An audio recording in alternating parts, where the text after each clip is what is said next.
নমস্কার, আপনারা দেখছেন কবির সৌরভের ইউটিউব চ্যানেল। আমার সঙ্গে যিনি বসে আছেন তার সম্পর্কে আমার নতুন করে বলার কিছু নেই। আপনাদের একটা অভিযোগ হচ্ছে আমার চ্যানেলের যারা নিয়মিত দর্শক, যে স্যারের সঙ্গে ফোন কথা বেশি বলি। তার কারণ হচ্ছে বেশিরভাগ ক্ষেত্রেই ঘটনা এমন প্রম্পটনেসের সঙ্গে আমাদেরকে রিয়াকশান নিতে হয়, যার জন্য স্যারকে আমরা সবসময় ইন পার্সন ফিজিক্যালি পাই না। আজকে স্যারের সঙ্গে ইন পার্সন আমরা কথা বলবো। স্যার, আপনাকে স্বাগত জানাই আমাদের ইউটিউব চ্যানেলে। আপনার মূল্যবান সময় আপনি আমাদেরকে দিচ্ছেন। কয়েকটা গুরুত্বপূর্ণ বিষয় একটু কথা বলবো প্রথমেই, কারণ বিরোধী পরিসরের এই মুহূর্তে আপনি কেন্দ্রবিন্দুতে একেবারে রাজনীতির। সেই জায়গায় দাঁড়িয়ে অসংখ্য মানুষের মধ্যে একটা প্রশ্ন ঘুরপাক খাচ্ছে। যেমন চাকরি প্রার্থীদের ক্ষেত্রে খাচ্ছে, ঠিক তেমনি ডিএ প্রাপক যারা তাদের ক্ষেত্রেও খাচ্ছে। যে ইতিপূর্বে দেখা গিয়েছে অভিজ্ঞতা খুব একটা সুখকর নয়। আদালতের রায় থাকা সত্ত্বেও মুখ্যমন্ত্রী বা সরকার অনেক ক্ষেত্রে সেই রায়কে মেনে চলেননি।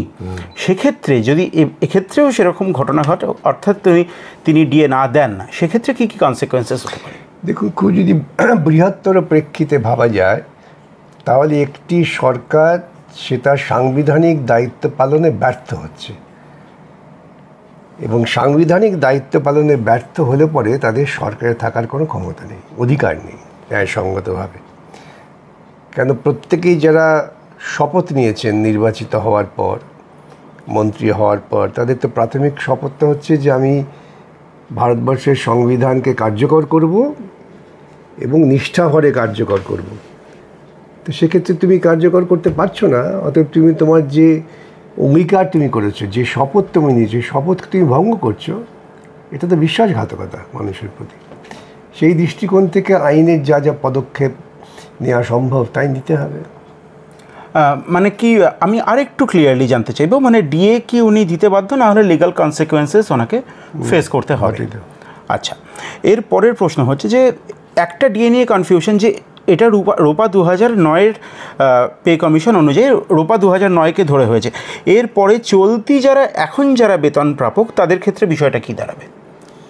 না, মামলাটা হয়েছে যে 2009 যে রোপা রুলস, সেই রুলস অনুযায়ী ডিএ যে পরিমাণ প্রাপ্য ছিল সেই ডিএটা দিতে হবে আইনত। সেটা পরবর্তীকালে নতুন যদি কোনো রুলস হয় বেতন দেওয়ার জন্য, রিভিশন অফ পে রুলস যদি হয়ে থাকে, সেই রুলসে যদি তারা ডিএ দেওয়াটাকে অগ্রাহ্য করে বা রুলস থেকে বাদ দেয়, সেটা তো ভিন্ন স্তরের লড়াই হবে।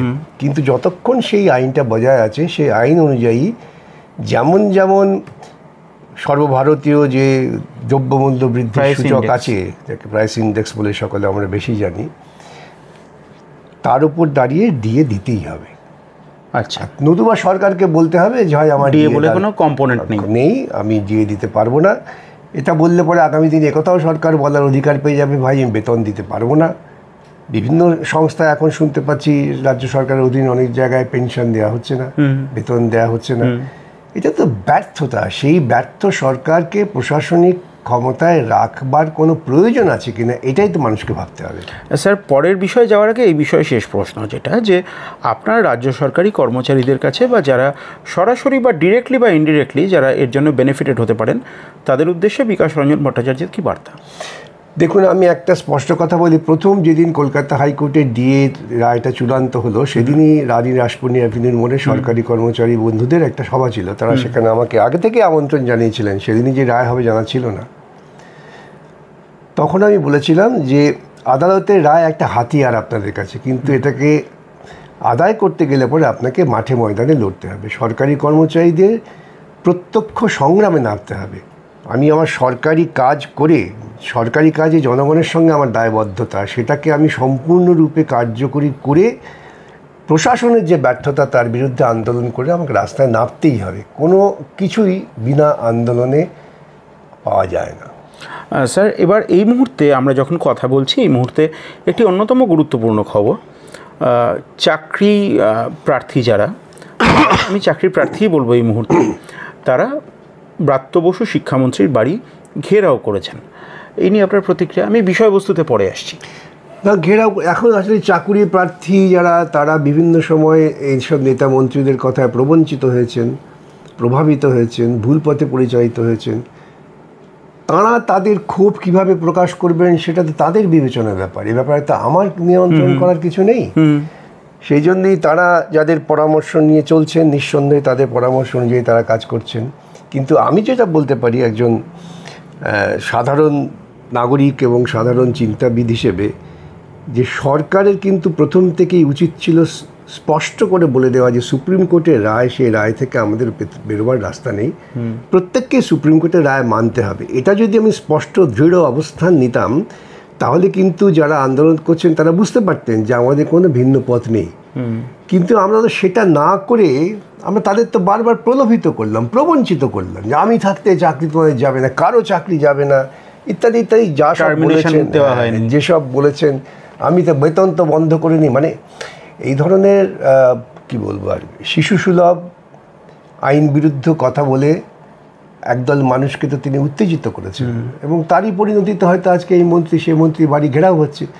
যদি আমি ব্যক্তিগতভাবে মনে করি যে আন্দোলন কখনোই কোনো ব্যক্তি বিশেষের ব্যক্তি স্বাধীনতার পরিসরকে খর্ব করা উচিত না, মন্ত্রীর বাড়ি ঘেরাও করা উচিত না, মন্ত্রীর যে কর্মক্ষেত্র সেখানে বিক্ষোভ হওয়া উচিত, সেই বিক্ষোভ তীব্র বিক্ষোভ হওয়া উচিত, এটুকু আমার নিজের মনে হয়। স্যার, এবার একটু অন্য ধরনের একটা প্রশ্ন করতে বাধ্য হচ্ছি।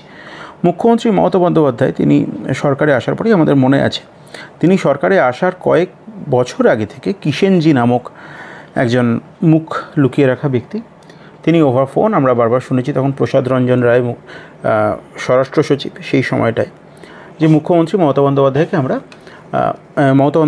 মুখ্যমন্ত্রী দেখতে চাই। তারপরে কিষেনজির কী পরিণতি হয়েছে জানা আছে। এই সময়ে দাঁড়িয়ে একের পর এক আন্দোলনকে যেভাবে মমতা বন্দ্যোপাধ্যায় ছলে বলে কৌশলে দমন করেছেন, আপনাদের সরকার, আপনারা যখন সরকারে, বুদ্ধদেব ভট্টাচার্যের প্রশাসন, সেই সময় কি আন্দোলনকে দমন করতে ব্যর্থ হয়েছে? না, আমাদের একটা দৃষ্টিভঙ্গির পার্থক্য আছে। ধরুন, আমরা জানতাম, আমরা বারবার বলেছি যে মাওবাদীরা সেই সময় তারা প্রকৃতপক্ষে চূড়ান্ত বামপন্থা এবং চূড়ান্ত দক্ষিণপন্থা তাদের মিলনস্থল। তারা এক জায়গায় সমান্তরালভাবে চললে এক জায়গায় গেমে, তাদের মূল লক্ষ্য হচ্ছে কমিউনিস্ট বিরোধিতা। সেই বিরোধিতাকে মাথায় রেখেই এই মাওবাদীরা দক্ষিণপন্থীদের সঙ্গে হাত মিলিয়ে মমতাকে তারা বামপন্থী সরকারের বিরুদ্ধে একটা বিকল্প হিসেবে খাড়া করেছিল, এবং তার একটা ভাবমূর্তি তৈরি করা হয়েছিল, যে ভাবমূর্তিতে সাধারণ মানুষ বিভ্রান্ত হয়েছেন। সেই সমস্ত মাওবাদীরা তখন গ্রামাঞ্চলে বিভিন্ন জায়গায় তারা বামপন্থী কর্মীদের হত্যা করে তাদের স্বাধীন আন্দোলনের পরিসরটাকে কমিয়ে দিয়েছিল, গ্রামের মানুষকে ভীত সন্ত্রস্ত করেছিল, এবং সেই ভীত সন্ত্রস্ত পরিস্থিতির উপর দাঁড়িয়ে ভোট আদায় করেছিল। কিন্তু আমরা জানতাম, আমরা যারা যে বিশ্লেষণ করি, ভাবি যে এই উগ্র বামপন্থা এবং উগ্র দক্ষিণপন্থা যখন তাদের স্বার্থ মিটে যাবে, তখন একে অপরকে খুন করবে, কেউ কাউকে রেহাই দেবে না। তাই যেই মুহূর্তে মমতা ক্ষমতায় এসে গেলেন, যারা ওর কাছে একেবারে সারেন্ডার করলেন, সমর্পণ করলেন, দলে নিয়ে নিলেন, তাদের পদ দিলেন, তাদের কিছু কিছু ব্যবস্থা করে দিলেন, আর যারা করলেন না তাদের খুন করলেন। কিষেনজিকে মমতা খুন করেছেন, এ নিয়ে কোনো বিতর্কের জায়গা নেই। এটা ঠিক আজকেও দেখবেন, এই মাওবাদীদের একসময় তো ব্যবহার করেছিলেন দক্ষিণপন্থীরা। এই যে আমরা দেখছি মধ্যপ্রদেশে দান্নাবাদে যে কাণ্ড ঘটেছে, বীভৎস কাণ্ড ঘটেছে, কিন্তু তার মানে এই নয় যে আমাকে এই মাওবাদীরা আমাকে আক্রমণ করেছিল, আমার কর্মী খুন করেছে, আজকে মাওবাদীদের পুলিশ গুলি করে মারছে এবং উল্লসিত হবে, এটা কিন্তু ভুল সিদ্ধান্ত। কেন রাষ্ট্রীয় সন্ত্রাসকে যদি আমি একবার প্রশ্রয় দিই, আপনার বিরুদ্ধে যেতে পারে, তার ব্যাকফায়ার করবে। ব্যাকফায়ার শুধু করবে না, খুব বড়ভাবে সেটা চলে আসবে। সেই জন্য এটাকেও আমাদের পুরো সমালোচনা করতে হবে। আমি একটা পোস্ট করেছি, কিছু কিছু দেখলাম আমাদের বামপন্থী বন্ধু, তারা এটা বোঝেন না, তারাও দেখলাম অনেকে আমাকে গালাগালি করছেন। করুন, ভালো কথা, স্বাধীন মতামত হোক, কিন্তু এইখান থেকে মাথায় রাখতে হবে আমাদের যে উগ্র বামপন্থার বিরুদ্ধে আমার যে রাজনৈতিক দার্শনিক লড়াই, এটাকে তীব্র থেকে তীব্র করতে হবে। হ্যাঁ, লড়াইয়ের পরিসরটা রাজনৈতিক, এবং সেই তার ধরুন এই যারা মাওবাদী হয়ে কাজ করছেন, তারা প্রত্যেকেই কিন্তু ব্যক্তি স্বার্থকে ছেড়ে দিয়ে তারা একটা বৃহত্তর সমাজের কথা ভেবে করছেন, ভুল পথের পথিক, দিগ্ভ্রান্ত। তাদের আপনি বলতে পারবেন না এরা অপরাধী, তাদের বলতে পারবেন না এরা চোর বদমাইশ ডাকাত। ঠিক এই জায়গায় স্যার প্রশ্ন করব, আপনার দলের কর্মী, আপনাদের নিশ্চয়ই সেই ঘা এখনও শুকোয়নি, আপনাদের শ্রেণী মিত্র, আপনাদের শ্রেণী অভিমুখকে যারা কার্যকরী করেন, শালকু সোরেন, লঞ্চমান্ডি, ঝর্ণামান্ডি, আরও অসংখ্য নাম, অনেকে আপনাদের দলের সমর্থকরা দেখছিলাম, তারা বলছেন যে তাদের মুখ মনে পড়ছে, তখন আর সমবেদনা আসছে না, আপনার বক্তব্য? তাদের মুখ মনে পড়ছে বলেই আমাকে আরও তীব্র দক্ষিণপন্থা এবং উগ্র বামপন্থার বিরুদ্ধে লড়াইটাকে সংঘবদ্ধ করতে হবে। ওই শালুক সোরেন আমাকে শিক্ষা দেয়, সবসময় জাগিয়ে রাখে যে তোমার লড়াইটা কিন্তু এই উগ্র বামপন্থা এবং উগ্র দক্ষিণপন্থার মিলনের বিরুদ্ধে।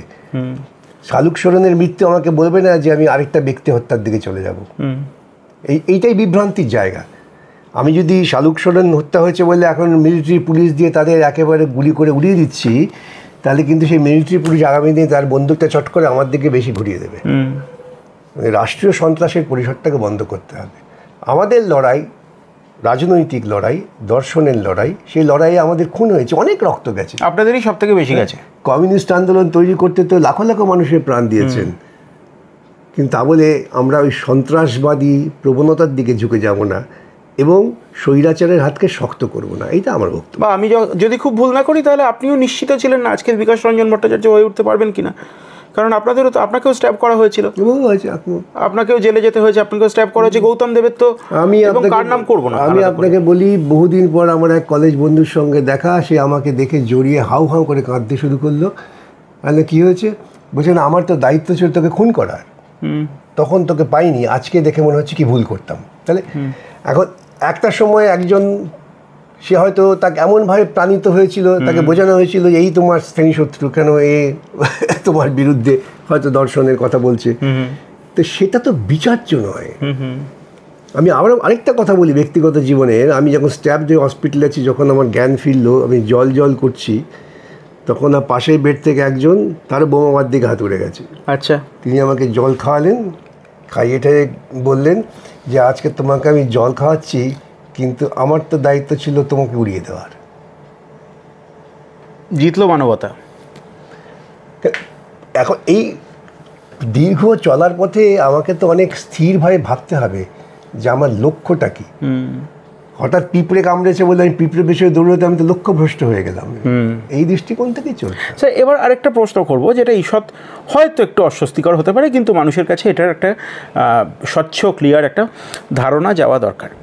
কিছুদিন আগে আপনার একটি বক্তব্যকে নিয়ে যথেষ্ট জলঘোলা হয়েছে, বলা হয়েছে যে আপনি নাকি মমতা বন্দ্যোপাধ্যায়ের সঙ্গে, আপনি একদম খোলাখুলি বলি, কিছু অধ্যাপক আছেন, কিছু সমাজতাত্ত্বিক আছেন ইত্যাদি, যে একটি চ্যানেলে আপনি বলেছেন যে মমতা বন্দ্যোপাধ্যায়ের আইনি সহায়তা প্রয়োজন হলে আপনি দেবেন। তখন অনেকেই বলছেন, আপনার নিন্দুকরা, যে মমতা বন্দ্যোপাধ্যায়ের সঙ্গে বিকাশ রঞ্জন ভট্টাচার্যের গোপন আঘাত রয়েছে। আপনি কী বলবেন? আমার বিষয়টা আপনি ঠিক কী বলতে চেয়েছিলেন? শুনুন, আজকে যে কথা বললাম সে কথাই বলেছি, যে আমাদের সমাজের মধ্যে বসবাস করি, আমাদের বিরোধটা হচ্ছে রাজনৈতিক বিরোধ, ব্যক্তি বিরোধ না। আজকে কবি সৌরভের সঙ্গে আমার রাজনৈতিক মতাদর্শগত বিরোধ আছে বলেই আমি ওর সঙ্গে দেখা হলে কথা বলবো না, ওর হঠাৎ এক গ্লাস জল চাইলে জল দেব না, এটা কোনো সভ্যতার পরিচয় না। সুতরাং আমি বলেছি যে এই তীব্র লড়াই হচ্ছে যদি এমন পরিস্থিতি যে মমতা ব্যক্তিগত স্তরে এমন বিপদে পড়েছেন যে কেউ ওকে সাহায্য করার নেই, সেখানে সাহায্য চাইলে আমি দেবো। এবং অন্যায্যভাবে বিপদে পড়েছে, হ্যাঁ, তার মানবাধিকার লঙ্ঘিত হচ্ছে, ঠিক স্পষ্ট করে এটা বলেছিলাম। কিন্তু রাজনৈতিকভাবে তো আপনি মমতা বন্দ্যোপাধ্যায়ের বিপদ চান। নিশ্চয়ই, আমি এই দক্ষিণপন্থার বিরুদ্ধে আমার লড়াই, সেই দক্ষিণপন্থার প্রতীক হচ্ছেন মমতা পশ্চিমবঙ্গের বুকে, সে আদর্শের বিরুদ্ধে লড়াই হবে। তাহলে আমি মুখ দেখবো না, মমতার কাছে পালিয়ে যাবো, এটা হয় না।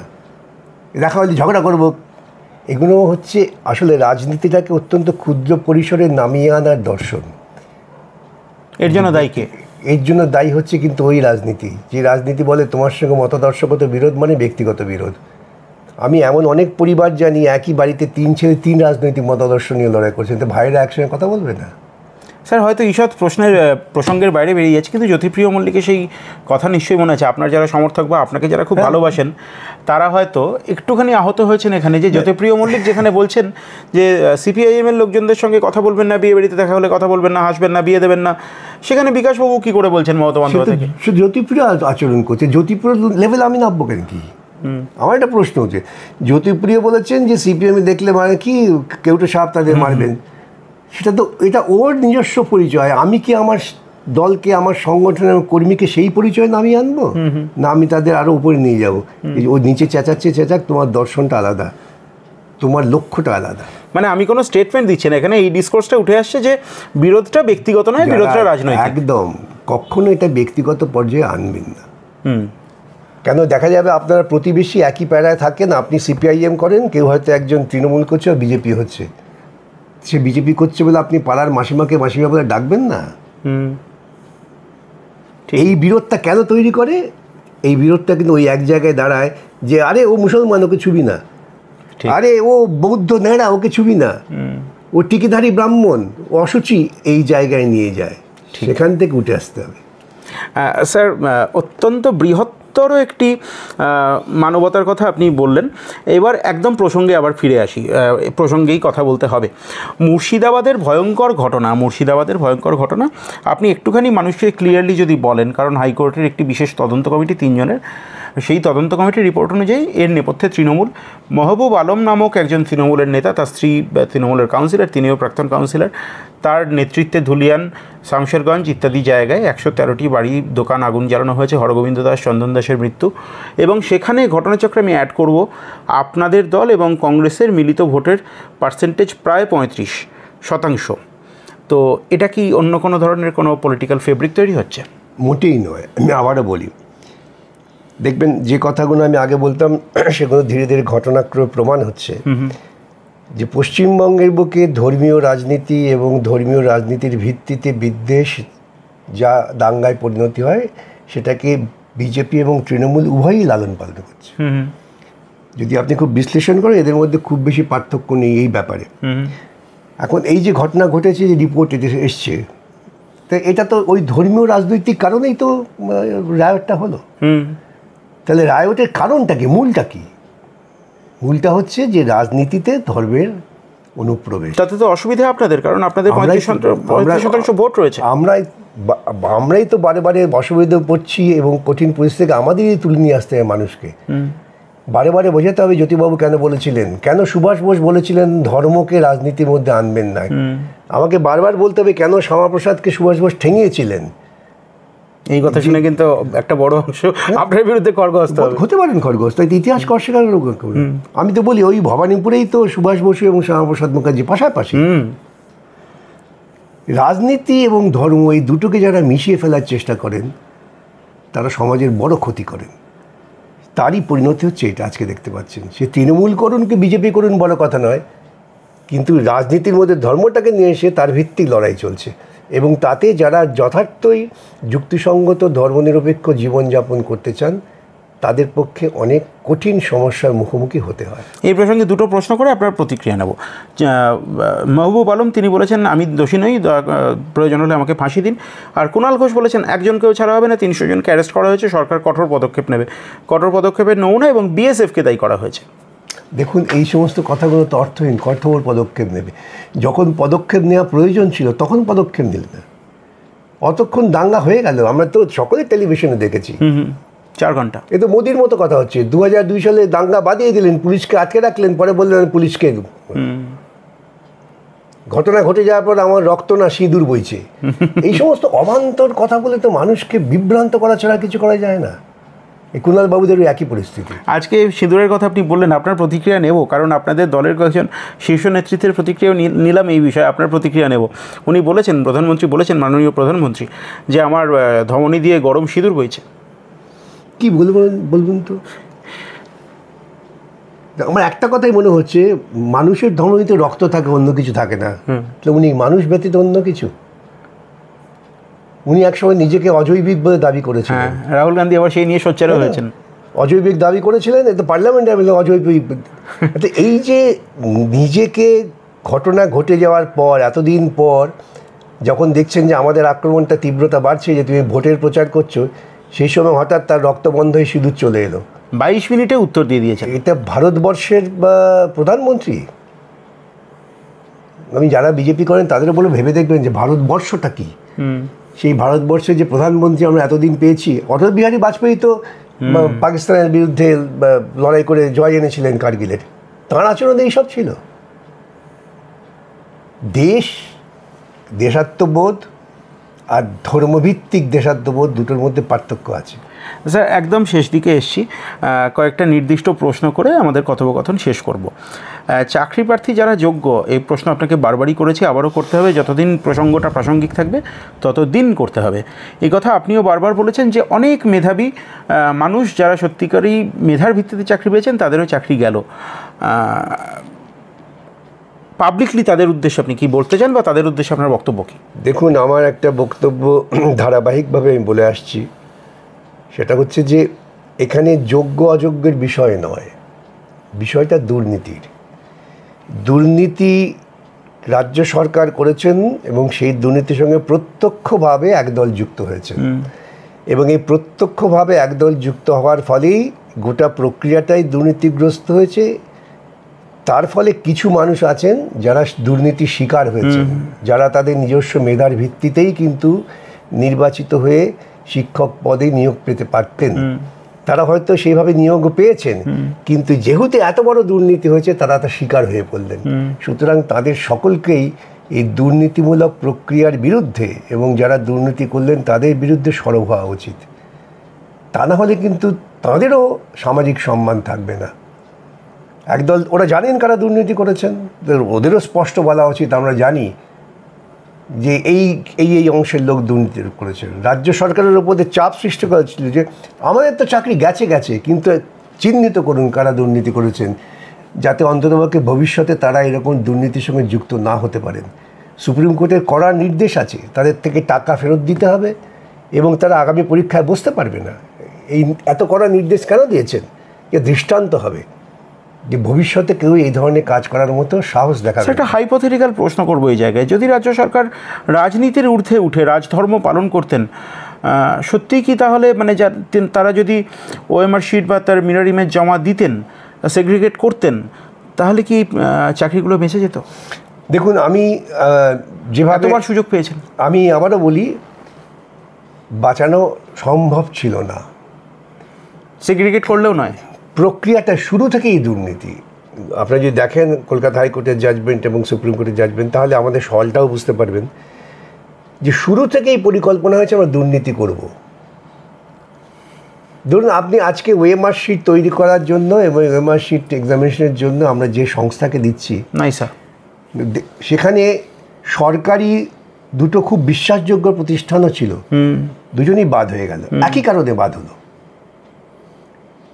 আর যে তিনজন ছিলেন তাদের মধ্যে রেট যেটা এলো 500 পার্থক্য, কাটল বোঝাই যায়।